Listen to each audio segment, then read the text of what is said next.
Votre rendez-vous avec l'information, c'est Pierre-Paul Castelli qui vous présente le journal. Bonsoir Pierre-Paul. Bonsoir Frédéric, bonsoir à tous. Quelques titres avant de vous redonner la parole. La tête de liste de l'UMP, Raymond Couder, pour les élections régionales de passage à Télémiroir et les cartels de la feria d'Alès dévoilés aujourd'hui. Pour le reste, on vous écoute Pierre-Paul. Effectivement, on va commencer par la politique avec la venue ce matin sur ce plateau de Raymond Couder. C'est la tête de liste pour l'UMP, le Nouveau Centre, la droite, sur les élections régionales des 14 et 21 mars prochains. Nous avons profité de sa visite pour lui poser quelques questions sur sa campagne. À moins de 3 semaines du premier tour des élections régionales et de passage dans le Gard, Raymond Couder, la tête de liste de l'Union de la droite en région, s'est réjoui de l'évolution plutôt favorable de son score dans les sondages. Le dernier sondage qui est paru dans un journal qui est connu pour être tout à fait pro-Fraîche, ce dernier sondage au second tour en cas de triangulaire avec Hélène Mandroux donne 38 à Georges Fraîche, 36 pour moi. Donc on est dans maintenant la marge d'erreur des sondages. Et là, ça devient véritablement très intéressant parce que nous avons, dans ces conditions-là, de fortes chances de pouvoir gagner cette région. Reste que cette éclaircie dans les sondages est due aussi à la désunion à gauche. Pour Raymond Couder, la campagne doit enfin commencer. J'espère qu'enfin, on va pouvoir parler bilan et programme. Il serait temps maintenant, à 15 jours du premier tour, à 3 semaines du second tour, qu'on parle véritablement de l'avenir de cette région. Je pense que les habitants du Languedoc-Roussillon, ce qui les intéresse, ce n'est pas forcément les bagarres au sein du Parti socialiste. Ce qui les intéresse, c'est de savoir ce que va devenir cette région. Est-ce que nous allons encore rester pendant longtemps la région la plus pauvre de France? Voilà la question qui se pose. Et ils aimeraient qu'on puisse leur expliquer en détail quel est le programme qu'on leur propose. Avant le premier tour, Raymond Couder pourra compter notamment sur la venue à Nîmes du Premier ministre François Fillon. Ce sera le jeudi 4 mars. Voilà, et Raymond Couder qui sera l'invité de Pierre-Paul Castelli dès lundi prochain dans l'émission politique. Oui, effectivement, donc c'est cette émission qu'on a enregistrée ce matin, diffusion lundi soir 19h45. Alors on pourrait peut-être revenir sur justement le sondage dont parle Raymond Couder dans le reportage. Le sondage BVA, la Gazette de Nîmes, la Gazette de Montpellier, des journaux qualifiés de plutôt pro-fraîchistes, vous l'avez entendu par Raymond Couder, on vous laisse juger et on laisse juger également les rédacteurs en chef de ces deux journaux. Au premier tour de ce sondage, Georges Fraîche est largement en tête avec 32% devant Raymond Couder, 26%. Jean-Louis Roumégas pour Europe Écologie est à 10%. Hélène Mandroux à 9%. France Jamais, le Front National, 8%. René Revol, 7%. Patrice Drevet, que l'on a rencontré hier, 4%. 2% pour Christian Jean-Jean, le maire de Palavas d'hiver droite. Et la dernière liste, c'est la liste de lutte ouvrière. Donc ce qui est intéressant, c'est ces scores très serrés de Jean-Louis Roumégas et d'Hélène Mandroux. Attention, il faut qu'au moins une des listes fasse plus de 10% pour prétendre se maintenir au deuxième tour et fusionner avec les listes arrivées derrière. On sait donc, Jean-Louis Roumégas nous l'a répété hier, qu'une fusion est prévue entre ces trois listes, la liste à gauche maintenant, la liste Parti socialiste et la liste de Jean-Louis Roumégas, Europe Écologie. Qu'est-ce que ça donne au deuxième tour? Il y a plusieurs hypothèses qui ont été faites par BVA et la Gazette. Hypothèse 1, c'est Jean-Louis Roumégas qui mène cette liste d'union à gauche face à Georges Fraîche et Raymond Couder. Georges Fraîche l'emporte assez largement devant Raymond Couder. Jean-Louis Roumégas, avec Hélène Mandroux et René Revol, plafonne à 23%. L'autre hypothèse est peut-être plus intéressante encore, et c'est celle évoquée par Raymond Couder dans le reportage. Si c'est Hélène Mandroux qui mène cette liste de fusion, à ce moment-là, Raymond Couder se rapproche de Georges Fraîche, 36% pour 38%, et Hélène Mandroux est encore très très loin derrière. Ça veut dire que la droite, qui est très largement minoritaire si on observe toutes les hypothèses de ce sondage dans la région Languedoc-Roussillon, en tout cas pour ces élections régionales, pourrait l'emporter, effectivement, 2%. On est encore à plus de 15 jours du scrutin, 3 semaines du deuxième tour, et puis 2%, c'est la marge d'erreur des sondages, effectivement. Donc attention, ça se resserre dans cette élection régionale. Tout peut encore arriver. Frédéric. Tout autre chose, les accidents domestiques sont la première cause de mortalité chez les enfants. Pour sensibiliser les parents sur les risques dans la maison et également sur les premiers secours, la Mutualité française organise une initiation aux gestes d'urgence pédiatrique. Olivier Michel. Chaque jour, 2000 enfants de moins de 6 ans sont victimes d'un accident domestique, qu'il s'agisse d'étouffement, de chute, de brûlure, d'électrocution ou de noyade. Si 97% des parents pensent qu'un grand nombre de ces accidents pourraient être évités, peu d'entre eux savent identifier les dangers d'une maison et encore moins réagir en cas d'accident, d'où l'idée de la Mutualité française d'aller à leur rencontre en proposant des actions de sensibilisation au sein même des crèches.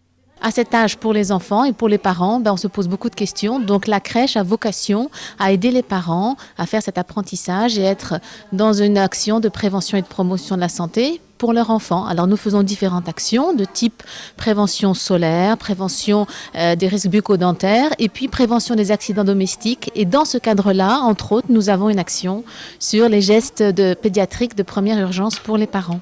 On le prend, on va maintenir la tête avec 2 doigts comme ça. On va mettre le ventre du bébé sur l'avant-bras. On va essayer de s'asseoir sur une chaise. Et là, avec la main, alors je ne sais pas si vous entendez, vous avez vu, je vais écraser entre un plan dur qui est ma cuisse, mon bras et ma main, les poumons. Et là, en fait, de l'air qui sort des poumons, ça va rencontrer le corps étranger et ça va pousser le corps étranger. Durant plus de 2 heures, l'action de sensibilisation passe en revue les premiers gestes de secours. Désobstruction des voies respiratoires, compression sur saignement, position latérale de sécurité, massage cardiaque avec ou sans défibrillateur. Des gestes de première urgence qui peuvent sauver une vie, d'où l'importance d'être connus par le plus grand nombre. Des bonnes insufflations, c'est une bascule de tête en arrière et c'est la poitrine qui se soulève. Donc ça, c'est très bien. Lors d'un accident, les parents, les grands-parents, les frères, les sœurs, les tontons, les oncles, tout un chacun est le premier maillon de la chaîne de secours. Donc c'est la personne la plus importante en fait lorsqu'un accident se passe pour sauver la vie d'une victime. Preuve de la nécessité de former et d'informer, selon l'étude de l'Institut national de prévention et d'éducation pour la santé, seuls 6% des parents citent les étouffements comme menace, alors qu'ils sont la première cause de décès accidentel chez les enfants de moins de 1 an. Des dangers qui évoluent avec l'âge, entre 1 et 4 ans, ces causes de décès accidentels sont les noyades, les suffocations et les chutes. Cinéma maintenant avec un réalisateur dans la ville et le thème « Un jour avec Pierre-Paul ». Oui, on vous a un petit peu embrouillé, le réalisateur dans la ville. Vous savez, c'est cette Merci, belle manifestation du mois de juillet à Nîmes. Il y a bien aujourd'hui un réalisateur dans la ville. Je me suis trompé à moitié. Non, vous n'êtes pas beaucoup trompé. Il s'agit de Merzak Alouache. Il est dans la ville dans le cadre d'une action qui s'appelle Un jour avec. Et Merzak Alouache, c'est le réalisateur de Chouchou. Exactement, avec Gad Elmaleh, mais c'est aussi le réalisateur de Aragaz, un film qui n'est pas du tout une comédie, qui parle au contraire de ces immigrés clandestins qui tentent depuis le Maghreb de rejoindre l'Europe. Nicolas Pachino a rencontré notre réalisateur.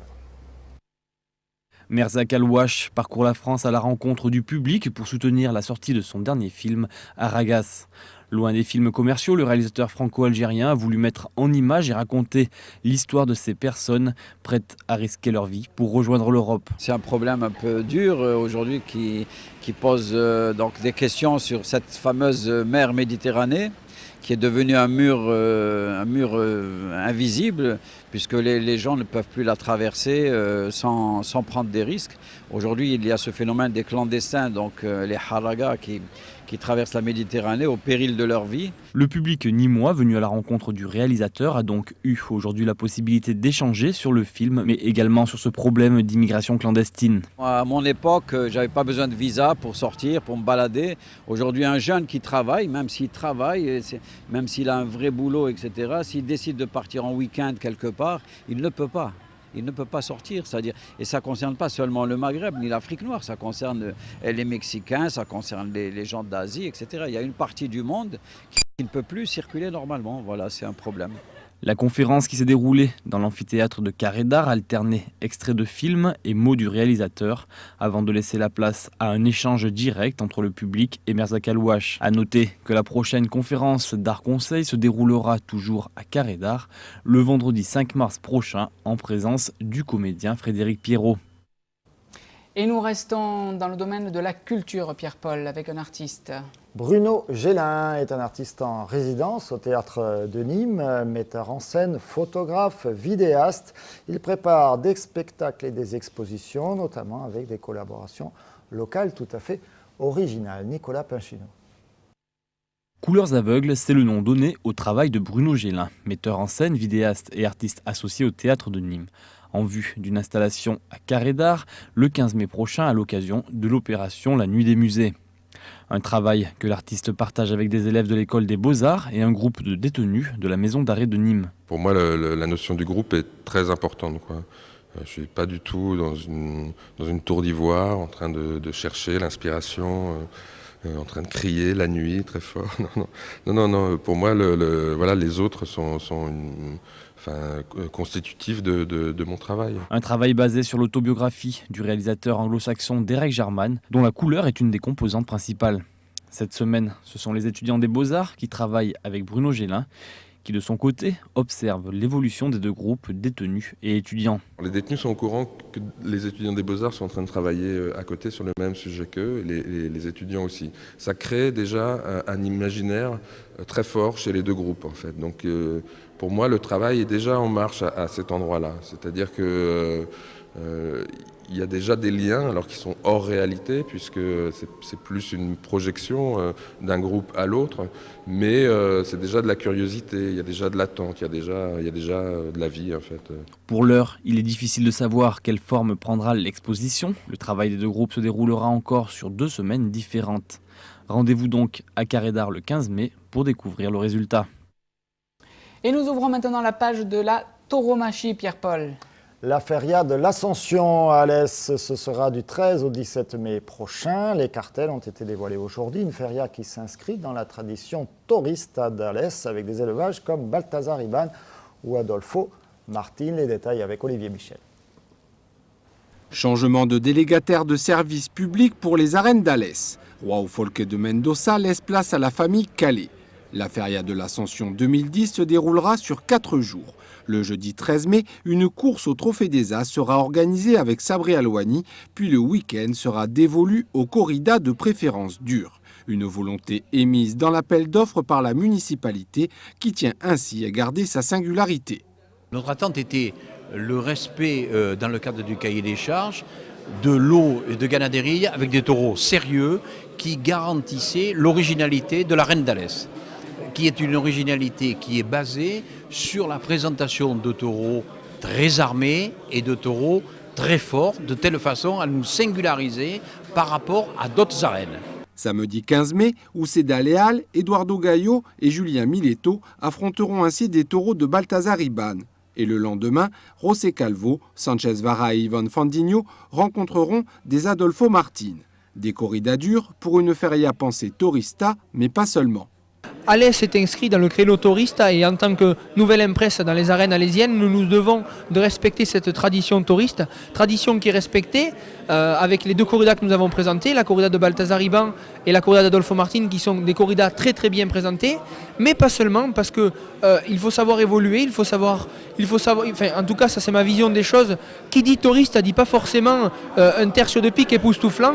Il y a des corridas dites touristes, mais qui permettent ensuite des faènes au matador. C'est ce que nous pensons et c'est ce que nous avons essayé de faire en programmant pour cette feria d'Alès des toreros artistes comme le sont Ousseda Leal, Julien Miletto ou encore Eduardo Gallo pour la corrida du samedi. A noter que dimanche matin, la Novillade laisse place à une corrida de Rérone avec Raúl Martín Burgos, Noelia Mota et Manuel Manzanares qui, contrairement à son père et frère, a choisi lui le cheval. Direction maintenant la commune de Quessargues pour découvrir une exposition.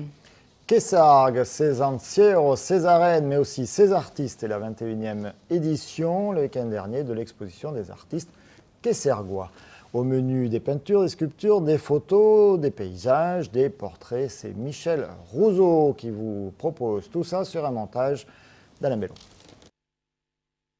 Quand le printemps revient et que les peintres reprennent leurs pinceaux, les expositions refleurissent, telle celle des artistes quessarguais, dont le vernissage avait lieu le vendredi 19 février, salle Fernand Bedos. Pour cette 21e édition, 22 régionaux exposaient leurs créations. dont l'intérêt sautait aux yeux dès l'entrée, avec cette somptueuse femme à la bougie de Madame Simon, héritière en quelque sorte de l'école flamande.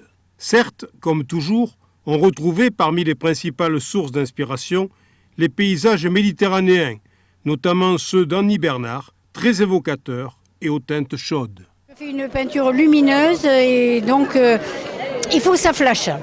Je fais surtout de la région, mais je fais aussi la Bretagne si j'ai un coup de cœur.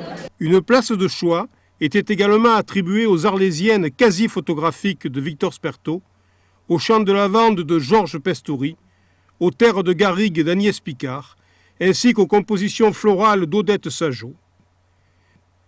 Mais aussi à des œuvres plus singulières, comme les magnifiques Bleutés Camarguais de Manuela Courtial ou le Carnaval de Venise de Jean-Pierre Nouet. Et que dire des sculptures, avec les habitués tels Thiago Pérez, aux influences tauromachiques à base d'acier arrondi, mais également les nouveaux, comme Florence Castagnier, avec ses épures boisées très gestuelles. Donc je travaille sur du bois flotté avec peinture pour les habiller. Je suis surtout dans la gestuelle. Voilà, la posture, c'est quelque chose qui m'attire énormément. Si on y ajoute le volet photographique, représenté par les têtes de chevaux de Laurence Valency, ou les paysages stylisés de Sylvia Lys, où le rouge vif épouse le vert pastel et le gris, on conviendra aisément qu'il s'agissait d'une manifestation de qualité qui annonce brillamment la grosse expo, c'est son nom, du mois de mars.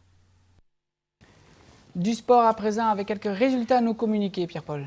La défaite de l'USAM hier soir à Nantes, 28-25, un score serré à la mi-temps, les Nantais avec un petit but d'avance. En deuxième mi-temps, les Nîmois sont même passés devant plusieurs fois, mais au final, les hommes de Laurent Puisségur s'inclinent. On voit l'ensemble de ces résultats avec des scores habituels, voilà pour les autres rencontres. Et au classement, les USAMistes ne doivent leur 12e place qu'à la différence de but. Ils sont à égalité de points avec Toulouse, le 13e et premier relégable, 9 points, vous voyez en bas de classement. Prochain match, le 27 février, on va rester sur le classement, ce sera un nouveau déplacement, mais face à Dunkerque cette fois. Dunkerque, il faut remonter, aller chercher la 3e place. Regardez Dunkerque, juste derrière Chambéry. Il faudra attendre le 20 mars pour retrouver l'USAM au Parnasse avec la venue d'Istres qui est 8e. On continue toujours avec du sport ? Sport toujours et Nantes encore avec demain soir au Costières la réception des Canaries par les Crocos. Début de la rencontre à 20h30. Nîmes 5e avec 37 points. Nantes qui reste sur une victoire, mais après une série très difficile de 6 défaites et un match nul, Nantes est 14e avec 31 points seulement. Arles-Avignon de son côté se déplace à Vannes, 15e Arles-Avignon et 10e. À suivre tout ça sur Croco et Do, les prolongations et sur après le journal. Et Do, après le journal. Une dernière information entre le sport et la justice et la relaxe générale dans l'affaire dite des gros bras qui aurait menacé des supporters du Nîmes Olympique dans la tribune est des Costières. Rappelez-vous, c'était lors d'un match de la saison dernière, je crois que c'était face à Angers. Les réquisitoires avaient été très lourds, mais les juges ont décidé de ne pas suivre le procureur de Nîmes. Cette relaxe concerne notamment Alain Gazot, le directeur général du Nîmes Olympique, et Jérôme Harpinan, le préparateur physique. On ne sait pas si le parquet fera appel de cette décision. D'autres informations ? C'est fini. C'est fini. Cher Frédéric, eh bien, écoutez, merci pour tout. Dans quelques secondes, Croco Plus focus sur le prochain match des Crocos à domicile face à Nantes et puis ACA Hebdo. L'union de 3 associations, Ella, La Poste et l'AC Arles, pour venir en aide aux enfants atteints de la leucodystrophie. 21h, Patrick Mallet vous attend pour la 200e de son émission Noir et Blanc. Quant à nous, on vous dit, Pierre-Paul, à demain, 18h30. À demain, 18h30 et 19h30 bonne soirée pour sur le notre chaîne. journal. Très bonne soirée à tous. Au revoir.